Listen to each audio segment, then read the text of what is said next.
কোন জুতো টাকলার পাকে বাঁচাতে পারবে এই ব্রেক থেকে, আমরা এই জুতোগুলো দিয়ে টেস্ট করব। লেভেল 1 স্নিকার, লাফ দাও।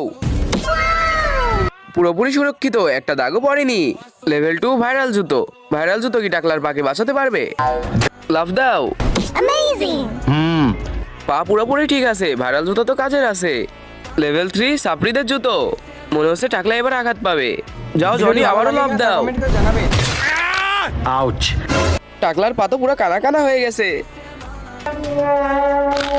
লেভেল 4 মিকি মাউসের জুতো, টাকলা জনি লাফ দাও। টাকলা একটুও ব্যথা পায় নাই, এই জুতাটা ভালো। লেভেল 5 ট্রেডিশনাল চামড়ার জুতো। দাঁড়াও, যদি টাকলার পা বেঁচে যায় তাহলে তোমরা করবা 100 কে লাইক এন্ড সাবস্ক্রাইব। লাফ দাও জনি। বলো না যেন লাইক সাবস্ক্রাইব করতে। Like and subscribe.